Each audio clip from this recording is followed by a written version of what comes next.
आप जब कहते हैं कि श्री कृष्ण के अवतार, यानी यहाँ पर तो श्री कृष्ण अवतार ही हुए, और दूसरी बात कि उनके अवतारों के अलावा यानी भगवान नारायण के अवतारों के अलावा चाहे वो ब्रह्मवेत्ता भी हो तो उसकी प्रतिमा न बनाई जाए, उसका ध्यान न किया जाए, ऐसा स्वामीनारायण का कहना है। यानी श्री कृष्ण के सभी अवतारों को ये संप्रदाय मान्य करता है। एक है अवतार और एक है अवतारी।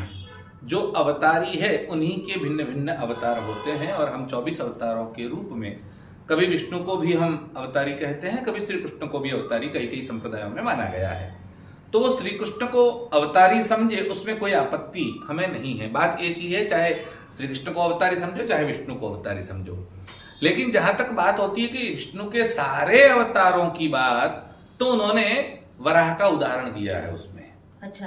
और सहजानंद जी ने श्लोक नंबर 29, ये जो अपनी जो है शिक्षापत्री, उसमें 29 श्लोक में ये जो बात लिखी है बहुत गौर करने योग्य बात है।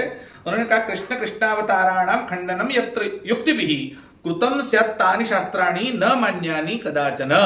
कृष्ण और कृष्ण के अवतार वरादि जो भी है वो सब, वराह इसलिए कहा गया कि वराह निकृष्टतम जो प्राणी है उसको माना गया है, इसलिए वरादि जो भी अवतार हैं वो श्री कृष्ण के अवतार हैं। यानी वराह को माना गया तो मत्स्य तो समझ आ गए, सब उसमें समाविष्ट हो गए। हाँ। यानी हम जितने भी श्री कृष्ण के अवतार है, अर्थात विष्णु के अवतार है, अर्थात नारायण के अवतार है, उन सब अवतारों को कोई अगर युक्ति पूर्वक उसका खंडन कर दिया हो तो ऐसे ग्रंथ ऐसे शास्त्र न हम मानेंगे, और उसको सुनना भी पाप है, मतलब उनको सुने भी नहीं। अच्छा। अगर किसी ने ऐसा किया है तो अब यही लोग विष्णु को अपने चेले बना रहे हैं या विष्णु को नौकर या मैनेजर बोल रहे हैं, तब इनको कौन सा पाप लगेगा, कौन सा दोष लगेगा? ये स्वयं ही शिक्षापत्री का उल्लंघन कर रहे हैं, खंडन कर रहे हैं, अपराध कर रहे हैं।